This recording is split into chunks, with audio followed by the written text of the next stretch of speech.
इसे और मारो इसे, ये इसी लायक है।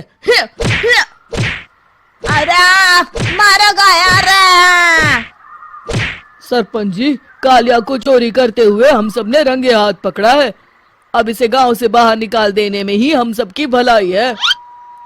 तो देर किस बात की है, अभी इसे धक्के मार के इस गांव के बाहर का रास्ता दिखा दो।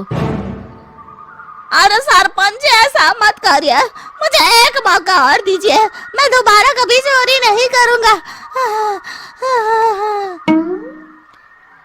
लेकिन गांव वाले उसकी एक नहीं सुनते और उसे मार मार के गांव की सीमा के बाहर निकाल देते हैं। अरे मेरी कमर दर्द के मारे मेरी जान निकली जा रही है। कम वक्तों ने जम के धुलाई की है मेरी। अरे भगवान करे इनके गांव में भूचाल आ जाए, धरती फट जाए और सब गांव वाले उसमें समा जाए। चलते चलते कालिया जंगल में पहुंच जाता है। उसे वहां एक प्रयोगशाला दिखाई देती है। अरे इस जंगल में ये अजीब सा दिखने वाला घर किसने बनाया है, चल कर देखना पड़ेगा। कालिया प्रयोगशाला के पास चला जाता है। दो वैज्ञानिक प्रयोगशाला में बातें कर रहे होते हैं। बधाई हो डॉक्टर चमन, आखिरकार हम दोनों ने मिलकर एक ऐसी घड़ी का आविष्कार कर लिया है जिसे पहनकर कोई भी इंसान गायब हो सकता है। हाँ हाँ, तुमने बिल्कुल सही कहा डॉक्टर जर्माटो। अब कल सुबह ही हम इस जंगल से निकल जाएंगे, लेकिन उससे पहले आज रात के खाने का बंदोबस्त करते हैं। हाँ हाँ, मुझे तो बड़ी जोरों से भूख लगी है, चलो चलते हैं। दोनों वैज्ञानिक वहां से चले जाते हैं। उनके जाते ही कालिया प्रयोगशाला में दाखिल होता है। अच्छा तो ये बात है। कालिया बड़े से कांच के अंदर रखी घड़ी को बाहर निकाल लेता है और अपनी कलाई पर बांध लेता है। फिर घड़ी में लगा बटन दबा देता है। कालिया को एक जोरदार झटका लगता है। कालिया अपने आप को आईने में देखता है तो उसका पूरा शरीर पूरी तरह से गायब हो चुका होता है। अब तो जो चाहे वो कर सकता हूँ। सबसे पहले मैं उन सभी को सबक सिखाऊंगा। गांव वालों, मैं आ रहा हूँ। कालिया गांव की ओर चल पड़ता है। थोड़ी देर के बाद दोनों वैज्ञानिक वहां आते हैं। अरे ये क्या, लगता है कोई हमारी घड़ी चुरा कर ले गया है। ये देखो पैरों के निशान। अब क्या होगा, अगर वो घड़ी किसी गलत हाथों में पड़ गई तो अनर्थ हो जाएगा। तुम चिंता मत करो, हमारी घड़ी में जो बैटरी लगी है ना, वो सिर्फ 24 घंटे चलेगी। उसके बाद वो घड़ी काम करना बंद कर देगी। उधर दूसरी तरफ गांव में सरपंच अपने घर में सो रहा होता है। तभी एक आहट से उसकी नींद खुल जाती है। अरे कौन है, कौन है वहाँ? बड़े मजे से सो रहा है, आज मैं तुझे नहीं छोड़ूंगा। कालिया पास में पड़ा डंडा उठाकर सरपंच की पिटाई शुरू कर देता है। ये ले, ये और ये ले, तू इसी लायक है, ले। आप मर गए। अरे अरे ये क्या हो रहा है? अरे अरे कोई बचाओ मुझे, मेरे घर में भूत आ गया है। सही कहा, मैं भूत ही तो हूँ, ये ले। अरे भूत जी, मैंने आपका क्या बिगाड़ा है, मुझे छोड़ दीजिए। आपको क्या चाहिए?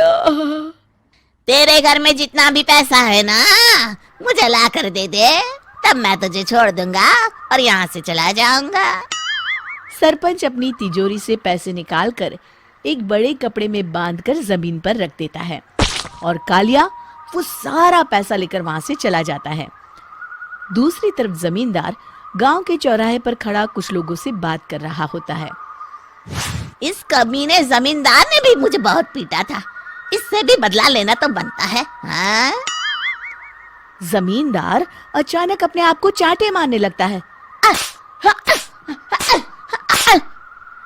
अरे भाई ये क्या हो रहा है? जमींदार साहब अब ठीक तो है ना? अरे मुझे नहीं पता भाई।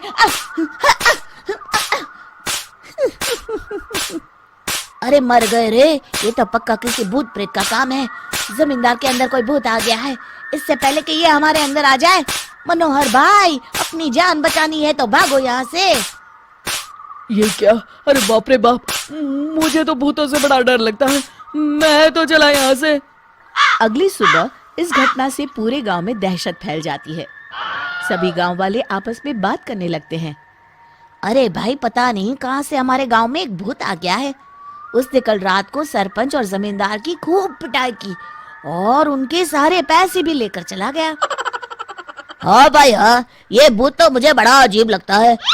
मेरी समझ में नहीं आता कि भूत उन पैसों का करेगा क्या। अरे तेल में पकोड़े बना के तलेगा, बेवकूफ। इस बात की चिंता करके कहीं वो भूत हमारे घर में ना आ जाए। तुम बिल्कुल सही कह रहे हो आर्या, मैं भी इसी बात से घबरा रहा हूँ। अच्छा, अब मैं अपने घर जा रहा हूँ। तुम सब भी अपने अपने घर चले जाओ, उस भूत का कोई भरोसा नहीं है। हाँ। तीनों वहां से चले जाते हैं। दूसरी तरफ कालिया सारे पैसों को एक खंडर में छुपा देता है। इतने सारे रुपए तो मैंने अपनी पूरी जिंदगी में एक साथ कभी नहीं देखे। इस तरह कुछ दिनों में मैं अमीर बन जाऊंगा। आज मैं उस मोटे बब्बन को अपना शिकार बनाऊंगा। सुना है दहेज में बहुत सारे पैसे और गहने मिले हैं उसे। रात होते ही कालिया बब्बन के घर में घुस जाता है। हाँ, मिल गई तिजोरी। अब जल्दी से इसे खोलकर सारे पैसे निकाल लेता हूँ। अरे खुल जा, खुल जा। खुल गई। कालिया पैसे थैले में भर ही रहा था कि तभी बब्बन उसके बगल में आकर खड़ा हो जाता है। भाई क्या कर रहा है? हाँ? अरे हट। अरे तेरी इतनी हिम्मत, मैं तेरे सामने खड़ा हूँ और तू फिर भी मेरी तिजोरी से पैसे चुरा रहा है। अरे मैं तो गायब हूँ, तू मुझे कैसे देख रहा है? कालिया अपनी घड़ी को देखता है। अरे इसे क्या हो गया है? हाय, लगता है बैटरी खत्म हो गई। अच्छा, तो आज मैं तेरी बैटरी अच्छे से चार्ज कर देता हूँ। अरे भाग्यवान, जरा मेरा डंडा तो लाना। ये मोटा मुझे नहीं छोड़ेगा। अरे भागो। कालिया भागकर घर के बाहर जाता है। बाहर सभी गांव वाले हाथ में डंडा लिए खड़े होते हैं। अच्छा, तो तू वो भूत है? मुझे माफ कर दीजिए सरपंच जी, मैं आपके और जमींदार जी के सारे पैसे लौटा दूंगा और आज ही हमेशा के लिए ये गांव छोड़कर चला जाऊंगा। शिक्षा: बुराई ज्यादा दिन की मेहमान नहीं होती, एक दिन उसका अंत हो ही जाता है। Please subscribe and like for more content.